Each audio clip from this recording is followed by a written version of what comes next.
tarde a todos. Bem-vindos a mais uma edição do Espaço à Quarta, uma edição da Ciência Viva através do ESER Portugal, na sua relação com a Agência Espacial Europeia e também em colaboração com a Agência Espacial Portuguesa. Hoje vamos ter aqui connosco Thaís Russomano, que é professora na Universidade Católica Pontifícia de Rio Grande do Sul, a PUC-RS, e também no King's College em Londres. É médica aeroespacial e fisióloga espacial brasileira, é a nossa convidada de hoje. Vamos falar sobre as aplicações da sua área de investigação, em que tem mais de 30 anos de experiência em ensino e investigação em medicina espacial, e vamos saber o que é isso da medicina espacial. Thaís, faz favor, explique-nos um pouco do que faz e ao que vem. Muito obrigada, em primeiro lugar, muito obrigada pelo convite, né? Fico muito contente mesmo de poder colaborar com um evento português. Sou brasileira de nascença, mas o meu coração é português, é lusitano. Então, aqui eu vou começar a minha apresentação, vou fazer um share do meu screen. Estão vendo agora? Sim, sim. Tá, perfeito. Então, a Ana Noronha me apresentou, né? Eu sou professora, na verdade, eu sou professora visitante em vários lugares, inclusive na Faculdade de Medicina da Universidade de Lisboa. Tenho também atividades acadêmicas aqui no King's College em Londres e algumas atividades em universidades no Brasil. Eu terminei, na verdade, a minha atividade na PUC-RS, faz alguns anos já, quando decidi, então, me mudar, digamos, de vir a Londres e aqui realizar várias atividades acadêmicas, né, e também empresariais. Eu tenho hoje uma empresa chamada Innova Space, que uma das suas atividades é exatamente trabalhar com educação e outreach, né, para escolas, etc. Então, vejo nisso, digamos, uma comunhão de objetivos com o projeto O Espaço à Quarta e todos os outros que existem no Ciência Viva, no Pavilhão do Conhecimento. Acho fantástico o trabalho que está sendo realizado aí. Então, eu gostaria de, basicamente, contextualizar um pouco, né, essa minha apresentação é muito curta, mas para mostrar um pouco da minha história, né, da minha história de vida, por que eu, na verdade, me interessei pela ciência espacial, e o que se tornou a minha carreira, e o que realmente eu executo, trabalho na área da medicina, da fisiologia espacial. Então, como eu digo, eu vou contar um pouco da minha história, mas nunca é fácil contar uma história, né, eu até gosto de trazer muito o Gabriel Garcia Marques nesse sentido, né, que ele sempre dizia que a nossa vida não é aquela que vivemos, mas sim aquela que lembramos. E como lembramos para poder contar sua história. Então, assim, eu trago isso porque, na verdade, o meu amor pelo espaço começou quando eu era muito criança, né, meus pais dizem que por volta de 4, 5 anos eu já falava no espaço, já queria ser astronauta, a minha mãe relata que com 5 anos, mais ou menos 6, ela me levou para o planetário pela primeira vez, e já me levou ao planetário porque eu já tinha essa, digamos, essa fixação pela ciência espacial.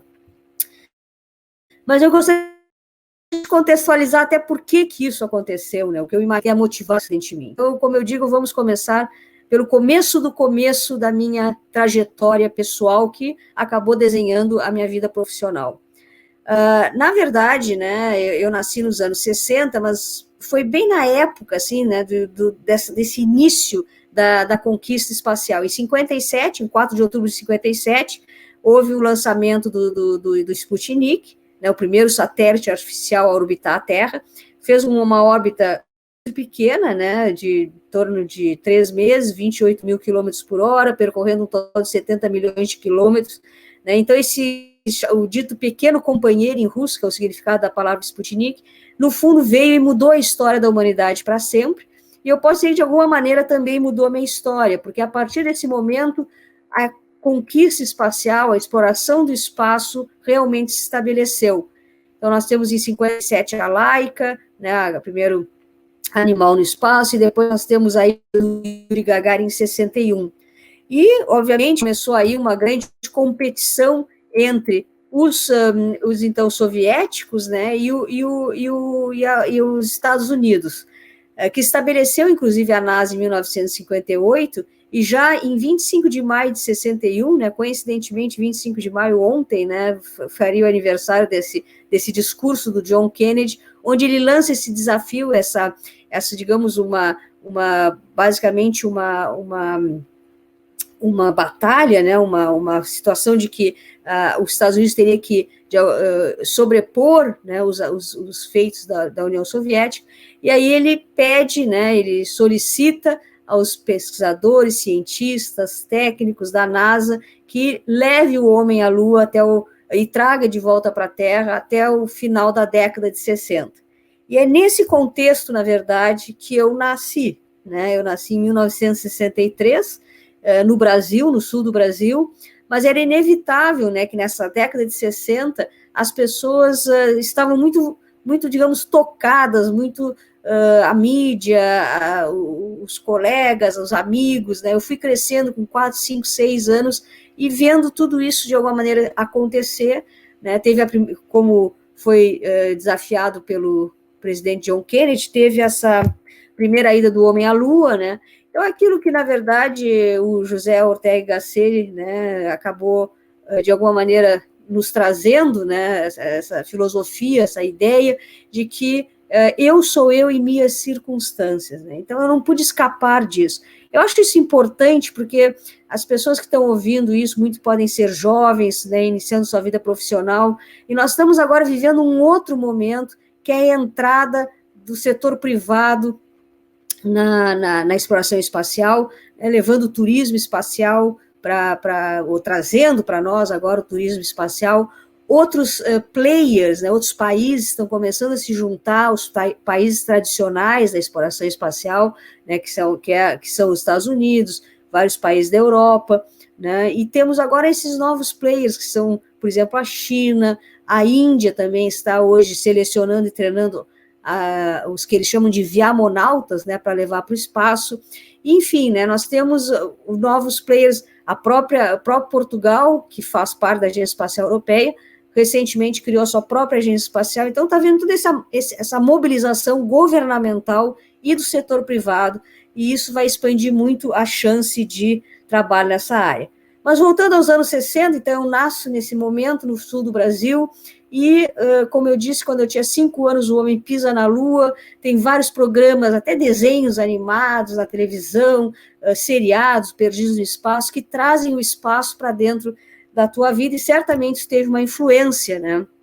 Eu brincava muito sozinho, com colegas, amigos, sobre exploração espacial. Até eu me lembro, assim, até trago essa frase, assim, que quando a mãe abria a porta do quarto, assim, tá na hora do almoço, eu dizia, mãe, fecha a porta que eu estou noutra galáxia. Eu tinha que voltar para a Terra para depois, então, poder sair do quarto para ir almoçar, por exemplo. Então, era uma coisa que fazia muito parte da minha vida.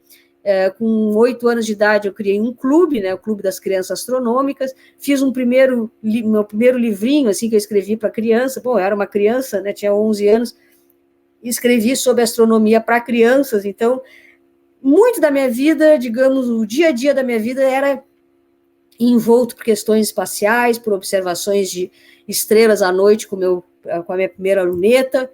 E, na verdade, isso evoluiu, né? Saiu desse sonho de criança, dessa influência toda, como eu falei, dessas circunstâncias todas, para uma profissional que acabou, então, trabalhando nessa área espacial. Primeiro, eu me formei em medicina, né? Todo cientista espacial tem uma área de atuação, pode ser qualquer área, pode ser engenharia, pode ser o direito, pode ser arquitetura. No meu caso, foi a medicina.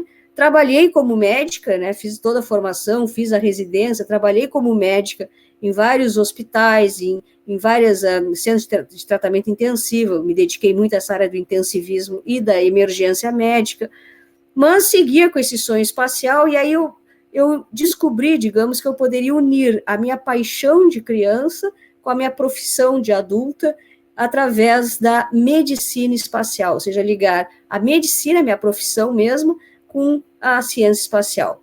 E aí eu fui para Dayton, né, no estado de Ohio, nos Estados Unidos, realizar o meu mestrado em medicina espacial. Na época, era o único curso aberto a civis, né, a nível de mestrado. depois vim aqui para Londres, para o King's College, realizar o meu doutorado, o PhD em Fisiologia Espacial, e acabei indo para a Agência Espacial Alemã, onde trabalhei por 3 anos no Instituto de Medicina Aeroespacial dessa agência. Acabou que depois de estar 10 anos fora do meu país de origem, o Brasil, eu acabei retornando, até com o intuito de participar da primeira seleção para astronauta, que teve em 1998, e tive muito apoio de várias, digamos, associações, sociedades científicas, médicas, da própria mídia, mas foi uma decisão do Brasil selecionar o seu primeiro astronauta do quadro militar, então acabou que eu não tive a oportunidade de me tornar uma candidata oficial nesse momento. Mas muitas vezes o sonho, né, tem que ser redimensionado, e foi o que eu fiz, né? Eu queria, obviamente, seguir trabalhando nessa área, e aí me liguei, fui contratada como professora da PUC-RS do Brasil, como foi mencionado no início, e ali eu estabeleci um centro de pesquisa chamado MicroG, que trabalhava de uma forma muito interdisciplinar, com muita inovação, com muita internacionalização, com atividades sociais também. Então, aqui até trago aqui a representação de muitas pessoas que nós conseguimos, através de atividades acadêmicas e sociais, influenciar. E hoje, além das atividades acadêmicas, que eu exerço em várias universidades, incluindo, como eu falei, a Faculdade de Medicina da Universidade de Lisboa, eu tenho essa empresa, a InnovSpace, que entre os seus objetivos, né, que é uma empresa que, na verdade, busca muito essa globalização da informação, do conhecimento espacial, né, através também de projetos que são muito inclusivos, que têm muito, digamos, uma atenção muito grande para a diversidade, enfim, né, a gente tenta trazer educação e projetos de outreach para vários pontos do mundo. A gente trabalha com El Salvador, Guatemala, Zimbábue, né, países que nem são tradicionais nessa área da exploração espacial. Mas até eu queria trazer aqui para vocês, assim, que dentro dessa parte do meu sonho, parte dos meus estudos na área espacial, eu vou mostrar um pouco disso rapidamente aqui. Eu tive a oportunidade de participar de 2 voos para bordo da Agência Espacial Europeia, né, um em 2000 e outro em 2006, onde a gente testou novas técnicas médicas, né, para reanimação de cardiopulmonar de pacientes, de astronautas no espaço, astronautas que se tornam pacientes por uma parada cardiorrespiratória, e desenvolvimento também de equipamentos médicos novos para uso também, para avaliação da saúde, na avaliação clínica dos astronautas no espaço. E uma coisa que eu trago isso porque foi muito importante para mim, é essa sensação de experimentar a microgravidade. Claro que não como uma astronauta, numa missão na Estação Espacial Internacional, na órbita da Terra, mas pelo menos para ter a sensação, né, do que seria flutuar no espaço, o que na verdade ocorre quando a gente flutua, trabalha, né, como é que a gente realmente lida com essa sensação da falta do peso. E foi uma experiência muito boa. Aqui é só um exemplo, né, do primeiro voo, da massagem cardíaca sem o peso corporal, né? Então, na hora que tu fazes a massagem em geral não, tu usas na Terra a força gravitacional para acelerar o teu corpo e em direção ao tórax do paciente, e na microgravidade, sem esse peso, se tem que usar diferentes técnicas para compensar isso. Então, assim, quando eu digo que eu sou médico espacial, ou fisiologia espacial, a que isso se refere, né? Eu gostaria de mostrar aqui para vocês a divisão que eu entendo que existe dentro desse campo de atuação, né, do ser humano no espaço. Então, teriam 3 grandes áreas. A fisiologia espacial em si, que qualquer um de nós, ao chegar na órbita terrestre, nós vamos passar, o nosso corpo, a nossa anatomia, o nosso funcionamento corporal vai mudar. Desde a célula até grandes sistemas corporais, e a interação entre sistemas corporais.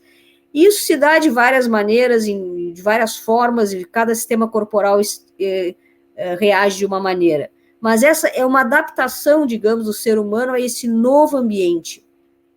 Nós temos também a medicina operacional, que é aquela que é ligada aos aspectos operacionais da missão espacial.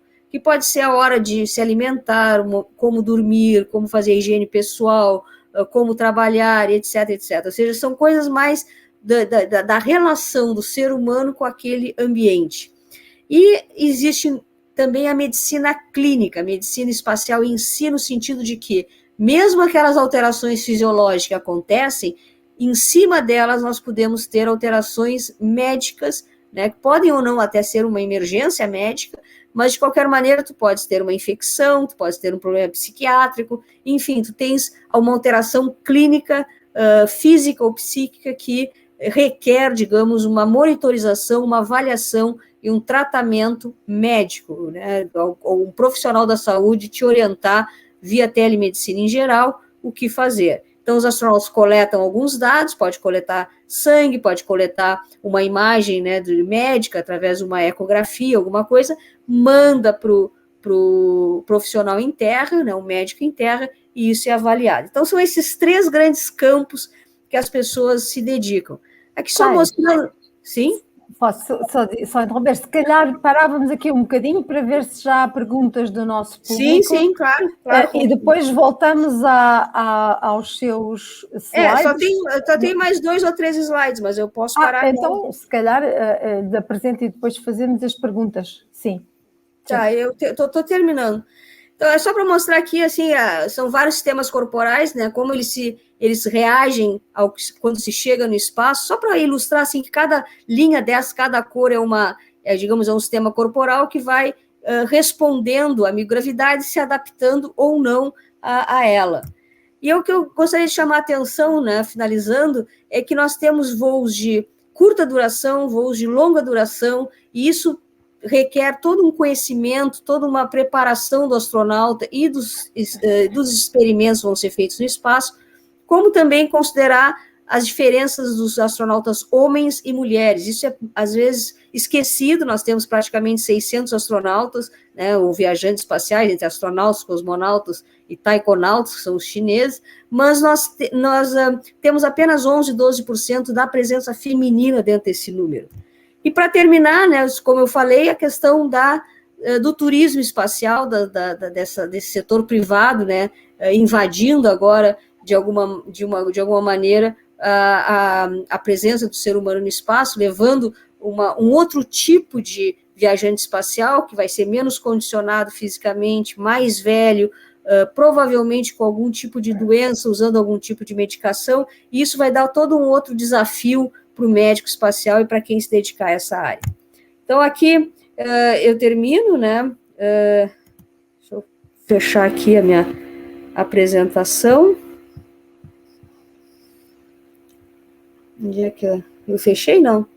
Fechou. Vamos continuar a conversa enquanto imagino que estejam... Acabei me expandir um pouco. Não faz mal. Não faz mal, não, já respondeu a muitas das perguntas. Olha, uma das perguntas, eu ia perguntar porque é que se interessou por medicina aeroespacial, já respondeu e já percebi que é: mãe, fecha a porta que eu estou noutra galáxia, portanto é a melhor resposta.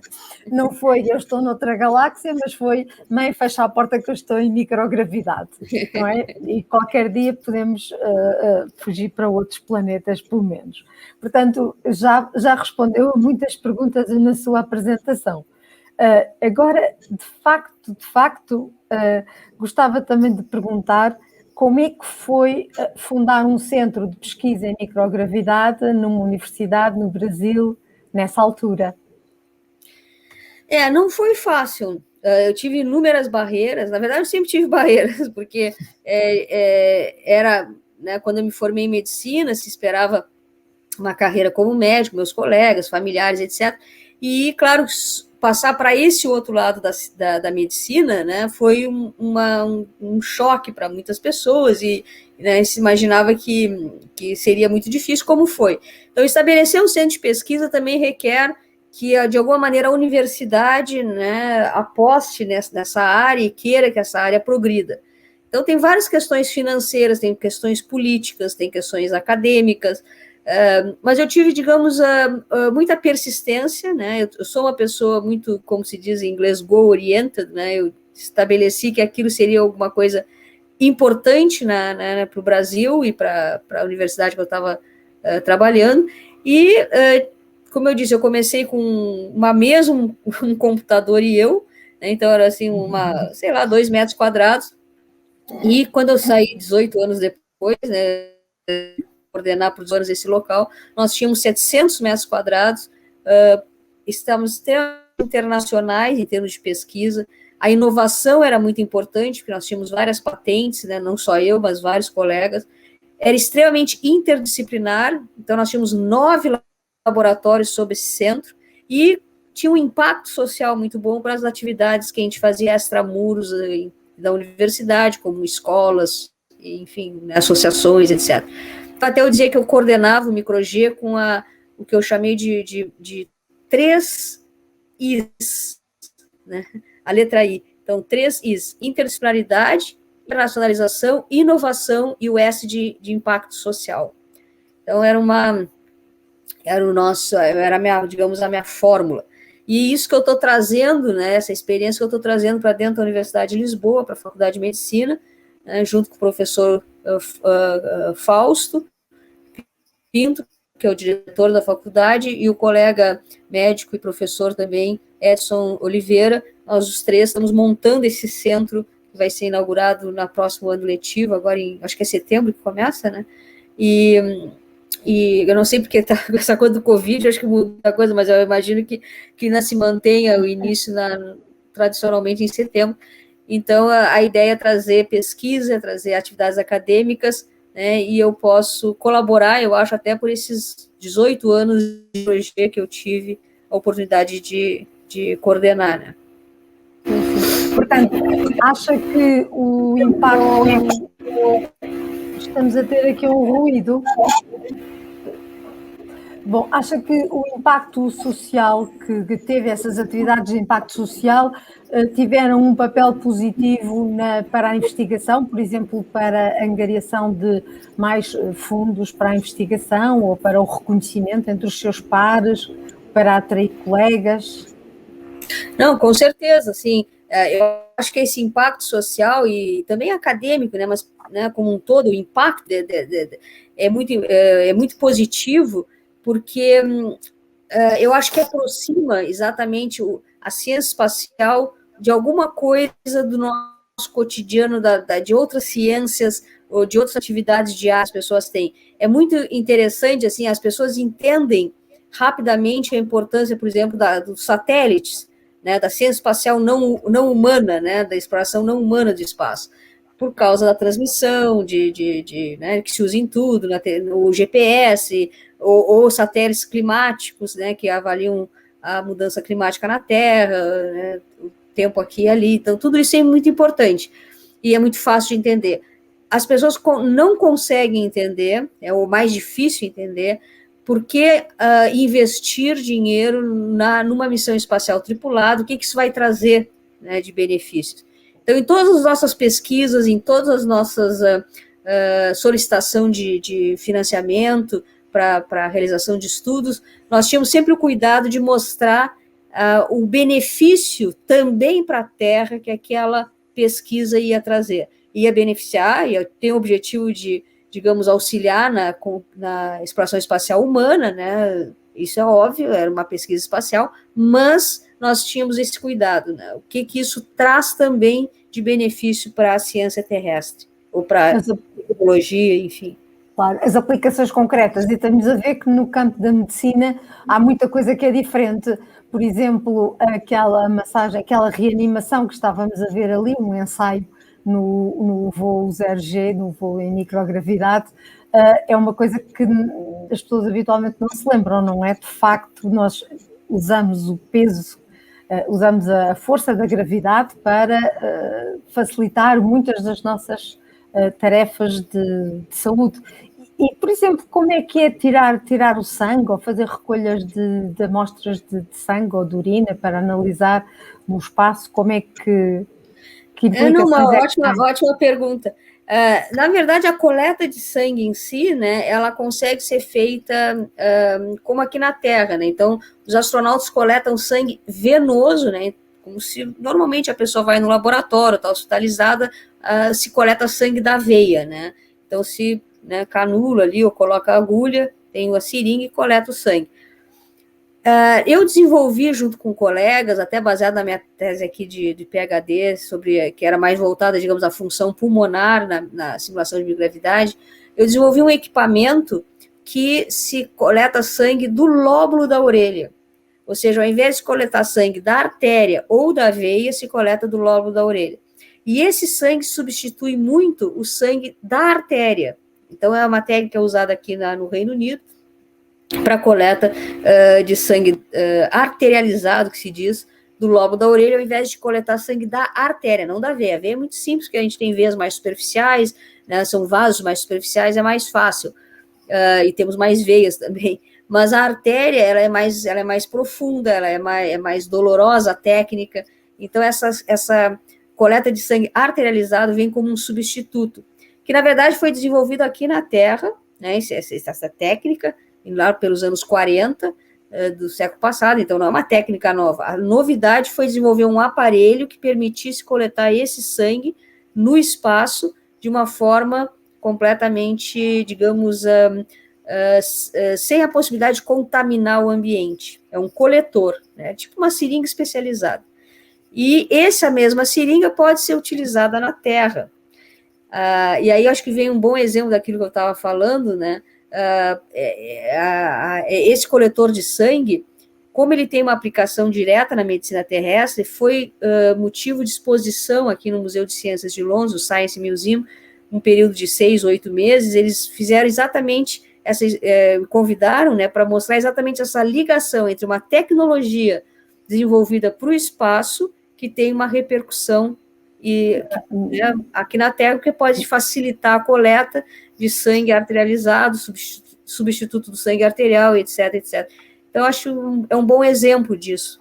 Então, é um exemplo de uma aplicação que foi desenvolvida para o espaço, quer dizer, foi desenvolvida para a Terra, mas depois foi aperfeiçoada no espaço, no sentido de criar um aparelho que seja mais fácil de utilizar e com menos problemas de infecções ou de contaminações, não é? Exato. Bem, mas temos aqui já outra pergunta. Temos aqui uma pergunta sobre se os valores de tensão arterial dos astronautas se alteram quando se encontram no espaço por bastante tempo ou se mantêm iguais ao que têm na Terra. Eu não entendi o início. Os valores da pressão arterial. A pressão arterial, sim. Não, se alteram, porque, na verdade, no espaço, uma das primeiras coisas que acontece é o início de uma redistribuição do sangue da parte inferior para a parte superior do corpo. Então, normalmente, qualquer um de nós que fique em pé, né, aqui na Terra, nós vamos ter um gradiente de pressão arterial entre digamos, da cabeça aos pés, né, em torno de 70 milímetros de mercúrio na cabeça, mais ou menos 100 milímetros de mercúrio a nível do coração e depois 200 no pé, né, no nível dos membros inferiores. Isso é um gradiente que, digamos, se distribui normalmente em função da gravidade. Quando a gente está no espaço, existe uma redistribuição desse sangue, o sangue vai para a parte superior do corpo, e essas pressões se imagina que fiquem mais ou menos homogeneamente distribuídas. Então, 100, 100, 100, né, cima a baixo. Isso gera uma série de alterações, né, do controle da pressão arterial, da própria pressão arterial, da pressão intracraniana, que se vê hoje que parece que ela realmente aumenta no espaço, da pressão intraocular, né, então, assim, nós temos várias modificações, digamos, do sistema cardiovascular no espaço, a nível pressórico, várias diferentes pressões, as pressões dentro do pulmão, a gente tem pressões dos vasos dentro do pulmão, e pressão que se distribui, artéria, a pressão venosa, arterial, isso tudo também é alterado. Então, nós passamos a ser um outro indivíduo, né? E é importante ressaltar que o ser humano não está doente no espaço, ele está adaptado ou se adaptando a um novo ambiente. Está noutra galáxia, não é? Mas significa que os astronautas têm que ser suficientemente saudáveis para aguentar essas variações sem isso lhes causar problemas de saúde. Não, com certeza. Como estávamos a falar com o turismo espacial, mesmo se formos para outros planetas, terão de ser, estamos a pensar sempre em pessoas bastante saudáveis, mas com a abertura ao turismo espacial, e pessoas mais idosas, conforme referiu na sua apresentação, isto pode vir a causar problemas de saúde, quer dizer, tem que ser bem monitorizado. Não, com certeza. Um dos problemas, assim, não é um problema, mas é uma dos desafios ou da dificuldade que nós vamos enfrentar, é que, como tu bem disseste, as pessoas que vão para o espaço, elas vão muito bem selecionadas, elas são muito saudáveis, seja em termos emocionais, psíquicos, ou seja em termos físicos. É claro que isso mudou um pouco, né? No início da exploração espacial, como eu falei, lá nos anos 60, 70, nós tínhamos quase que heróis indo para o espaço, né? Eram homens jovens, muito, né, bem treinados, uma capacidade aeróbica excelente, né? E com o passar do tempo foi se mudando um pouco, foi se buscando pessoas com, digamos, um treinamento científico maior para fazer mais pesquisas, então as pessoas ficaram mais velhas, ficaram com 40, 50 anos, essa média de idade aumentou, as pessoas já não iam, eram saudáveis, são saudáveis, mas não é como um rapaz de 25 anos, claro, piloto de caça, né? Claro, e daí os militares, não podia ter sido a primeira astronauta brasileira. E o que aconteceu? Hoje nós temos um terceiro momento, né, que é a chegada, talvez, de pessoas, como eu comentei, menos qualificadas fisicamente, mas talvez até doentes, com algum tipo de doença e algum tipo de medicação. E isso nós não temos a experiência ainda, né, porque as pessoas não estão normalmente tomando medicações para uma doença crônica que tem no espaço, elas tomam medicações por coisas que acontecem lá, seja por essas alterações fisiológicas que eu falei, seja porque alguma doença clínica se estabeleceu ali, né? Pode ser uma infecção de pele, uma gastroenterite, né? Tem várias doenças, digamos, que acometem ou acometeram astronautas ao longo da exploração espacial. Pois, isso é um problema que se calhar, não sei, até se calhar vão perguntar, mas se não pergunto eu, que é, quando um astronauta está doente, adoece, por exemplo, na ISS, o que é feito? Imagino, nós agora já estamos habituados também à telemedicina, apesar de não estarmos no espaço, mas, portanto, há de haver uma primeira parte que será tratada em telemedicina, mas se for preciso fazer mais alguma coisa...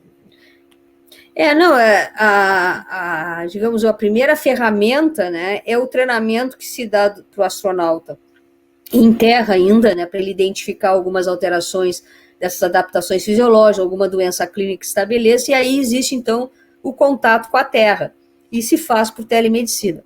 Numa missão na órbita terrestre, a 400 km de altitude, essa comunicação é em tempo real.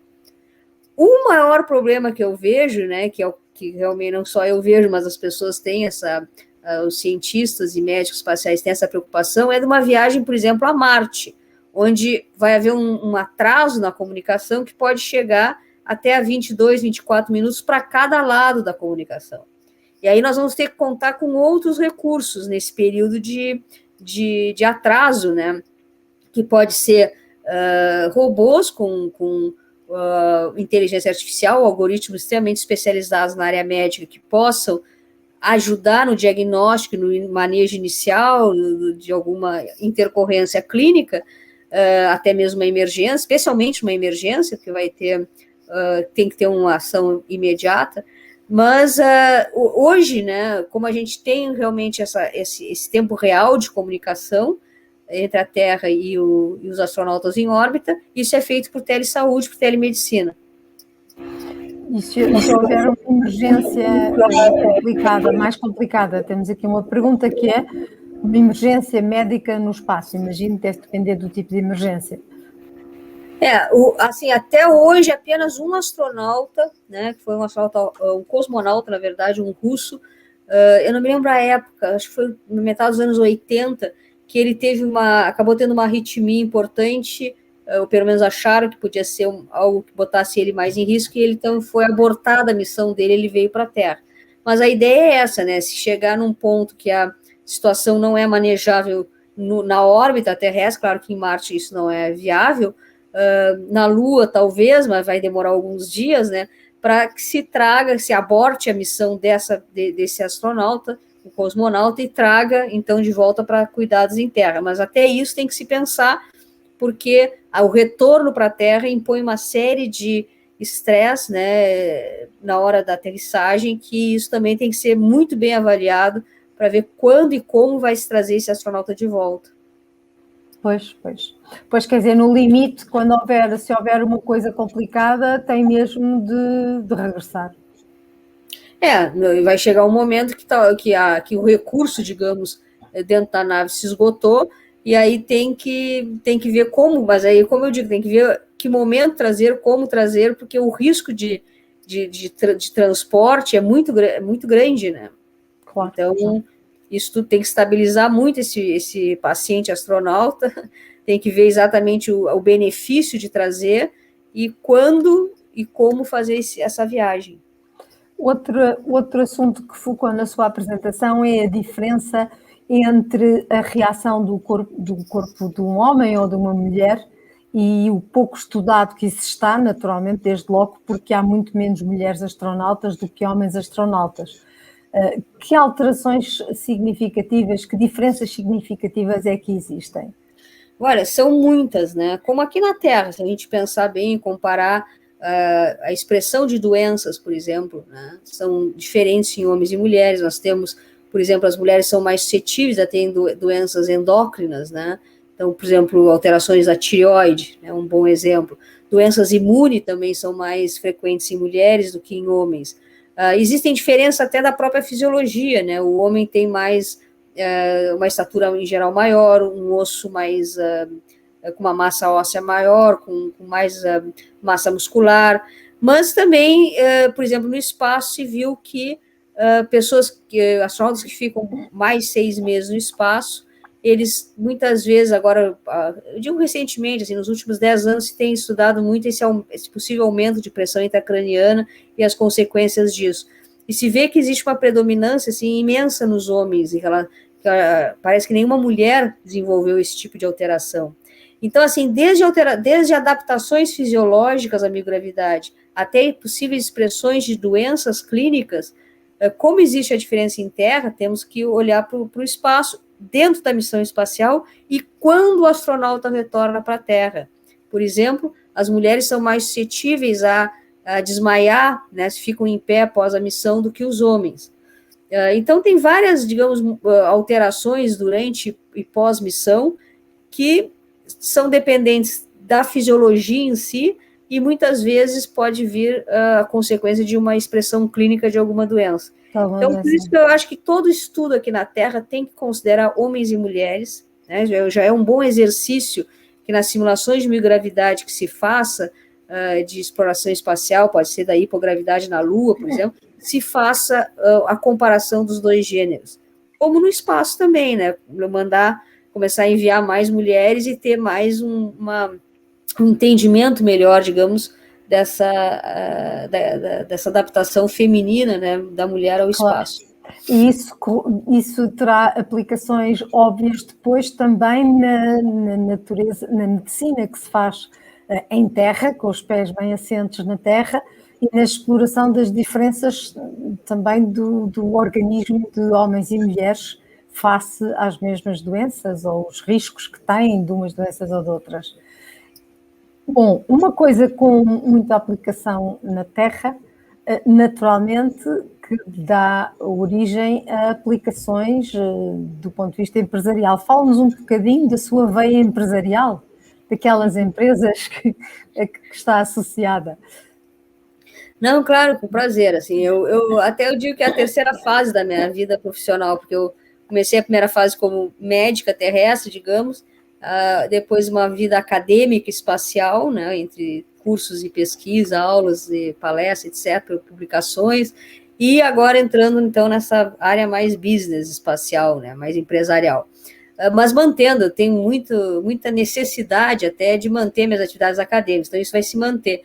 Mas a questão empresarial entra como uma forma de eu ter um certo controle, né, na minha empresa, em Nova Space, de como e quando e com quem trabalhar, né? Eu sempre tive esse interesse assim, em expandir o conhecimento da fisiologia, da medicina espacial, e eu resolvi, então, optar por esse tipo de investimento, né, do meu tempo, da minha vida, vida profissional, para exatamente permitir que esse sonho fosse, de alguma maneira, contemplado.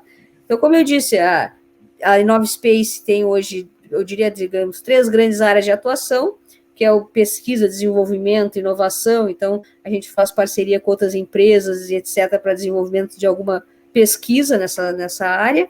A educação, que aí entra toda uma atividade de cursos, palestras, etc., com várias universidades, né? Então, digamos, a educação a gente vê mais como uma educação universitária, e aí os programas de outreach, que são, como faço hoje com vocês, né, palestras, participação em eventos, atividades com escolas, e temos vários projetos, temos o Kids to Mars, Kids to Space, temos a Valentina, que tenta trazer essa presença feminina para a área do STEM, com a ciência espacial por trás, temos o Astronauta por um Dia, enfim, temos projetos com parceiros que desenvolvem arte, espaço, então peça de teatro, enfim, várias coisas.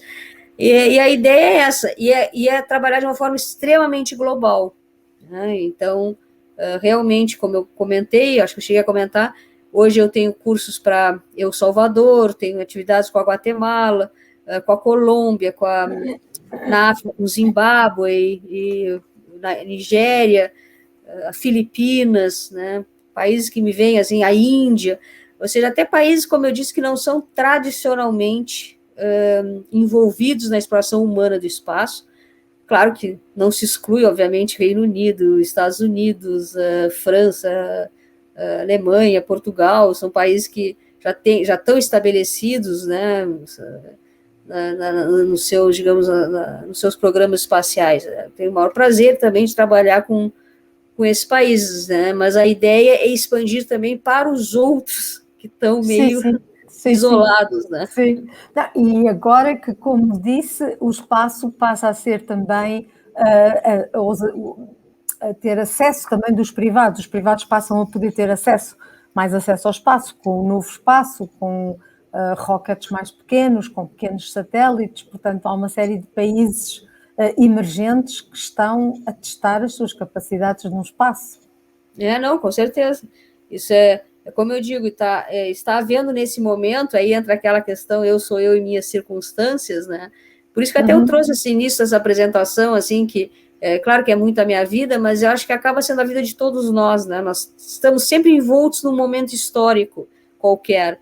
Claro. Até uma pandemia nos muda, né? Então, nós somos uma geração online agora, hoje nós somos uma geração que entende o trabalho e a vida social de uma forma diferente. Então, a gente não escapa do que está acontecendo ao nosso redor. E, em termos da ciência espacial, o que eu vejo é um aumento de países entrando na exploração espacial pelo ser humano, então, não só com satélites, robôs ou rovers sendo enviados para Marte, sondas, etc., mas também a questão humana, e ainda entrando o setor privado, né, que vai dar uma maior competição, um dinamismo, né, diferente, uma logística de projetos e missões muito diferentes das que a gente está acostumado, né, desde a época do Gagarin na verdade, a acompanhar, né?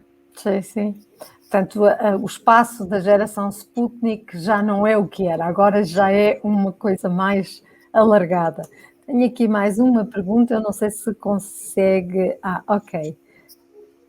Que tem a ver com isto que estamos a falar, que projetos se desenham no futuro próximo para envolver as camadas mais jovens na aventura espacial?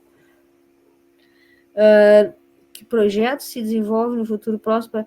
Pois assim, da minha parte, é aquilo que eu comentei, né? São projetos, eu acho que vai desde de cursos universitários para aqueles que têm interesse. Agora mesmo, a semana passada, nós lançamos a primeira disciplina de medicina aeroespacial pela Universidade de Lisboa, né, pela Faculdade de Medicina.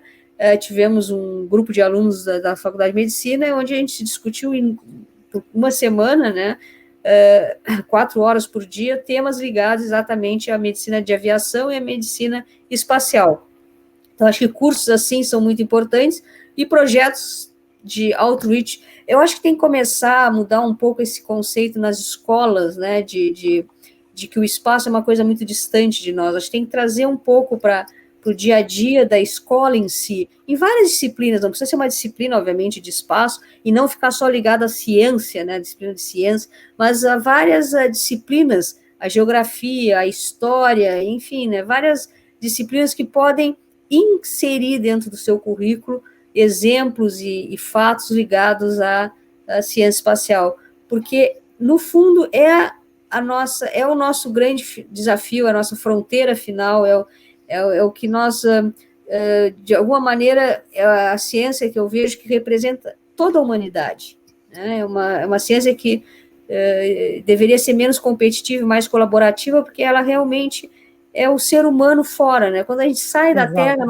nós somos a representação de tudo, né? Desde o homem da caverna até agora, independentemente de ser um chinês, um brasileiro, um português, um americano, enfim, qualquer nacionalidade, nós estamos juntos fazendo isso, né? Essa é a nossa representação. Estamos todos no mesmo barco, só que é um planeta azul.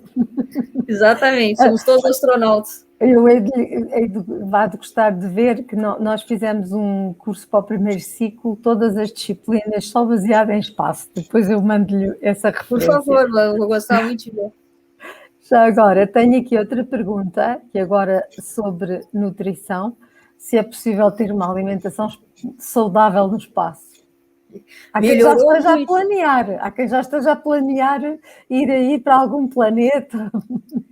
Não, eu posso dizer que a alimentação ao longo do tempo, assim, melhorou muito, desde a sua preparação, a sua apresentação, aos ingredientes, que até existe uma área, né, a nutrição espacial, uma área de pesquisa específica, mas toda a comida hoje é bem preparada, né? Antes era aquelas, no início, né, eram aquelas, parecia uma pasta dental, né?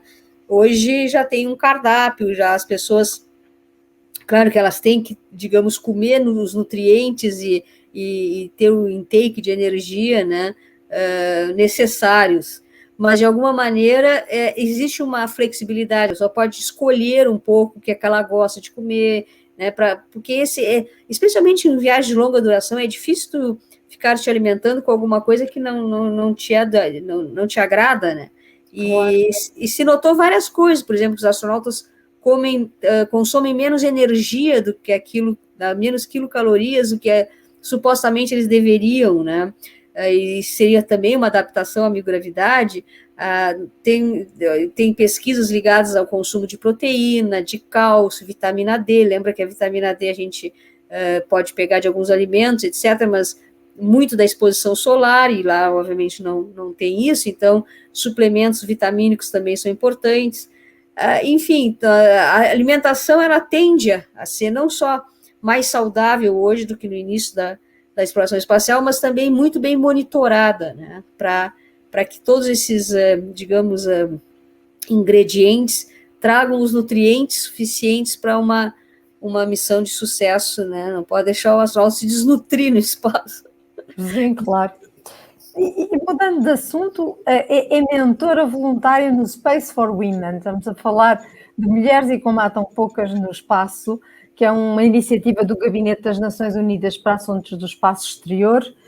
O que é que ele levou a participar nesta iniciativa e como é que isso tem corrido? Na verdade, digamos, uma iniciativa nova, né, e foram selecionadas ou convidadas 35 mulheres de locais diferentes do globo terrestre para, digamos, compor esse primeiro grupo. Nós ficamos mais ou menos 2 anos, 1 ano e meio, eu acho, ligados. Agora tem um outro grupo que vai começar, no sentido de tentar promover ações, né, iniciativas educacionais, onde a valorização da presença feminina, né, nessas áreas ligadas à ciência espacial, o STEM, o STEAM, e as crianças, podendo ser com crianças, com mulheres jovens, etc. Então, é o Space for Women, né? A ideia é prestigiar, promover a participação, né, a presença feminina na área espacial. Então, dentro desses projetos, eu trouxe 2, né, que foram o Kids to Mars, onde existem meninos e meninas participando. Então, esse Gender Equality, né, que é um dos objetivos da Sustainable Development Goals das Nações Unidas, e também o outro projeto foi a Valentina, onde se traz, então, algo mais focado, digamos, para a mulher em si, né? Não que o homem seja excluído, mas a maior parte, digamos, das atividades é voltado para as meninas e para as profissionais mulheres jovens. Porque, possivelmente, a presença de mulheres profissionais a terem contacto com essas meninas, a fazerem essas ações de divulgação, provavelmente só isso já aumentará a possibilidade de haver mais raparigas no espaço. Com certeza. Isso é aquele lead by example, né? Assim, se tu estás... naturalmente passa uma motivação, passa uma quebra de tabu, né? Porque elas têm a oportunidade de, através de, não só dos meus projetos, mas de todos os projetos dessas 35 mulheres que participaram, né, junto comigo, e agora outros que estão entrando, de realmente trazer de uma maneira espontânea, né, criativa, a sua experiência, porque são todas mulheres que trabalham nessa área espacial. Então, basta conversar, basta ver que aquela mulher daquele país, né, então, nós temos colegas da Nigéria, de outros vários, do Botswana, que vão lá e mostram o que estão fazendo, e são mulheres, então elas já trazem a mensagem, né, só não abrir a imagem e começar a trabalhar com as crianças, ou com as jovens profissionais, elas já passam a mensagem que isso é possível. Né? Claro. Eu estou aqui, então isso é possível. E internacionalmente é uma mensagem dupla, porque vem de países que nós não associamos ao espaço e são mulheres, portanto já são dois fatores a favor. Estamos quase no fim, eu tenho que passar depois à minha colega para o minuto do professor, mas tenho aqui uma pergunta mais pessoal, não sei se vai querer responder. Olha, eu adoraria estar nessa lista de pré-inscritos para a primeira viagem turística ao espaço, e aí concretizar o meu sonho de criança, né, que a colocação é a pergunta. O problema é o custo. Vamos ver, talvez algum desses empresários magnatas me convide, assim, para dar uma aula do espaço. Dar uma aula a partir lá de cima. Pois, porque por enquanto ainda não isto não vai ser vulgarizado tão cedo, não é? Isto por enquanto vai ser como as primeiras viagens de avião que só as pessoas muito ricas é que conseguiam ir. Pronto, será que vamos ter umas low cost para o espaço? A gente tem que esperar para ver, né? Mas eu acredito que com o tempo, né, as viagens espaciais vão ser como as viagens de avião, né?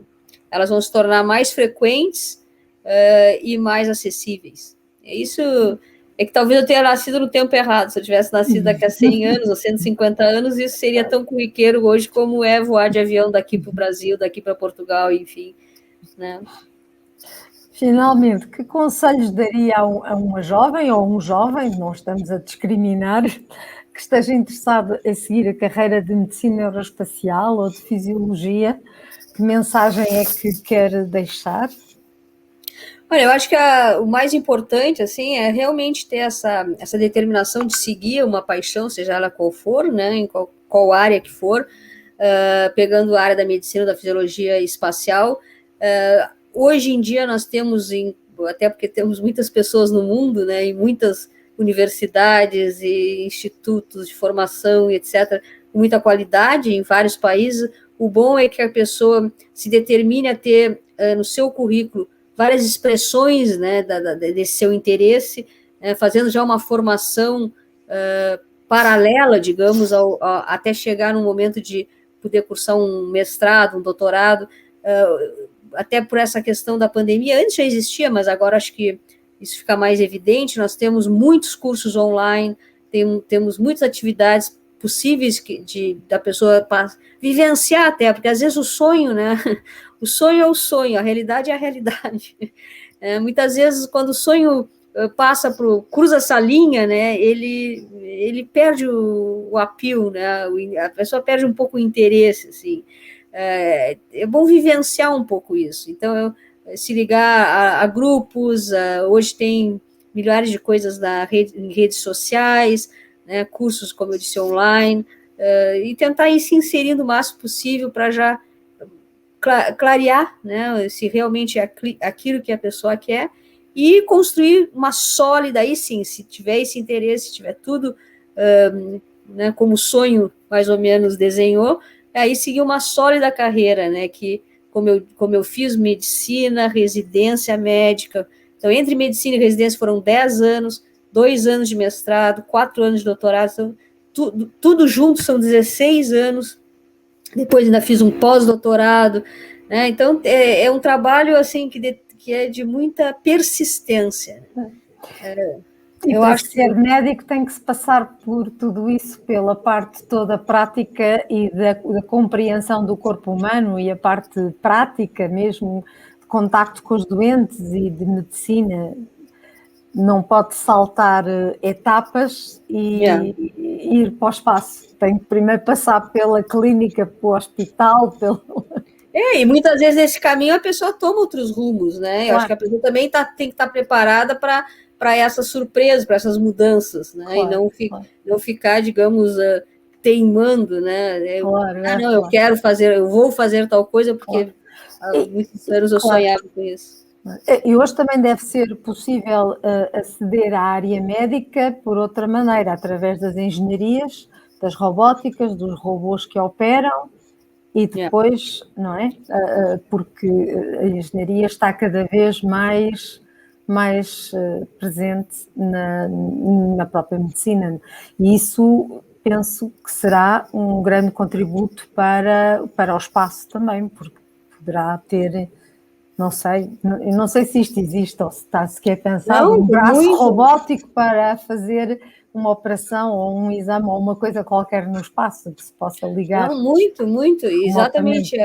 Essa interação hoje em dia da engenharia biomédica, da informática biomédica com a medicina e outras áreas da saúde, isso é extremamente importante, né? A medicina está havendo essa evolução. Há uns dias atrás eu estava lendo sobre o treinamento de astronautas em reabilitação, etc., através da realidade virtual, né? Então, hoje a tecnologia está trazendo não só soluções, mas outros desafios, né?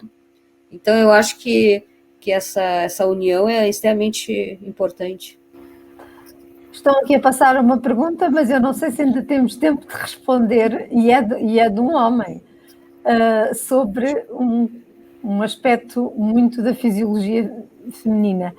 Mas não sei se ainda temos tempo de responder, se não, poderá responder por e-mail. Posso responder. Problema feminino, a menstruação, processos normais. Sim, a maior parte das astronautas, né, elas usam um anticoncepcionante que fica digamos, continuamente. Então, ela não menstrua no espaço. Sim. Porque lá a higiene é muito ruim, né? Não tem banho no espaço. Então, ficaria um pouco, talvez, desconfortável, né? Então, a maior parte não menstrua no espaço. Teve já casos de astronautas que preferiram menstruar no espaço. A menstruação, ela não depende da gravidade. E, né, as moças sabem, as mulheres sabem que mesmo deitadas durante a noite, a menstruação ocorre. Então, ela não precisa da força gravitacional, ela é a contração do útero, que expele o sangue menstrual, e isso, na verdade, não precisa da ação gravitacional. Claro que pode aumentar, né? Se a pessoa levanta, ela vai ter uma ação maior, mas ela não depende só disso.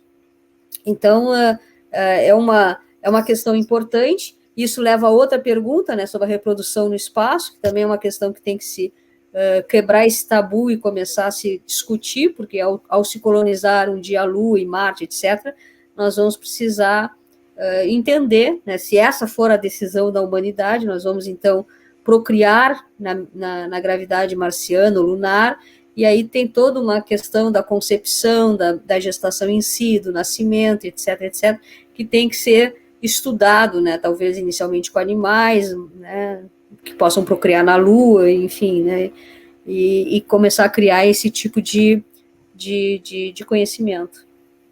Muito obrigada, Thais. Podíamos ficar aqui o serão todo e seria encantador e aprenderíamos imenso. Mas vamos passar muito rapidamente para o nosso Minuto do Professor. Muito rapidamente, porque estamos em cima da hora.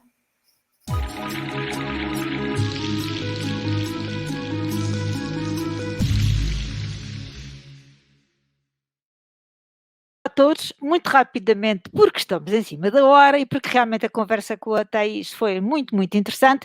Eu só quero aqui mostrar alguns recursos, eu suponho que vocês já conhecem, mas, para todos os efeitos, colegas, temos aqui uns recursos que são da Missão X, como sabem, é aquele concurso entre a ESA, portanto, que é um concurso da ESA, mas que também participa Portugal. Aliás, este ano temos cerca de 400 alunos inscritos e, portanto, esta missão espacial, este concurso tem uma série já de protocolos, são cerca de 8 ou 9 protocolos com atividades e a acompanhar têm vídeos que os próprios alunos podem fazer em casa, só por eles. E, portanto, parece-me muito interessante poderem utilizar estes protocolos, quer em clubes, quer na sala de aula, e têm, como é evidente, a ver com a vida saudável e o treino que os astronautas têm que ter diariamente para manter o seu corpo saudável.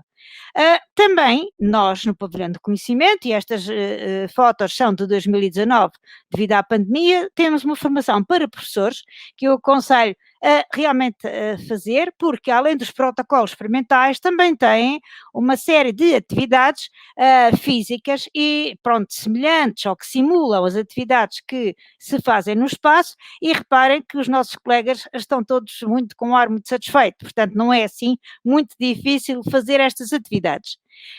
Além disso, temos as atividades que vocês já sabem que existem na página dos recursos, quer do ESE Portugal, quer da Academia.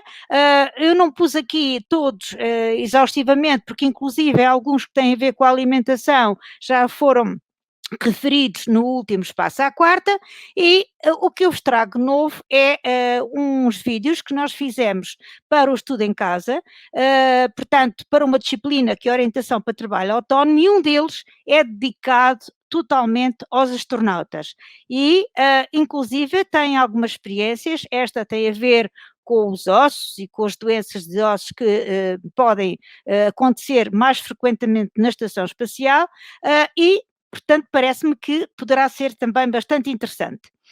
Finalmente, para os mais velhinhos, tenho aqui um vídeo que, portanto, ilustra aquele caso que foi estudado dos dois astronautas não, eles são gêmeos, só que um é astronauta, o outro não é, e, portanto, esse estudo, os resultados foram publicados em 2020. Neste momento, nós temos na página já este filme, que pode ser também legendado em português, porque está no YouTube, e dentro de pouco tempo haverá também um outro documento com informações mais pormenorizadas sobre este estudo.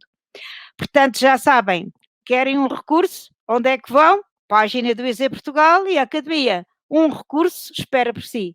Obrigada, até à próxima. Obrigada, Adelina. Este PowerPoint vai ficar disponível na página, nós estamos mesmo em cima do tempo, por isso só me resta despedir-me e anunciar o próximo episódio do Espaço à Quarta, que vai ser na quarta-feira de junho, portanto, dia 23 de junho, com Bruno Carvalho. O tema vai ser muito diferente, vamos falar sobre lixo espacial. O Bruno Carvalho é diretor da The Orbit e da Ilex Space e será o convidado do próximo Espaço à Quarta. Muito boa noite e até à próxima sessão.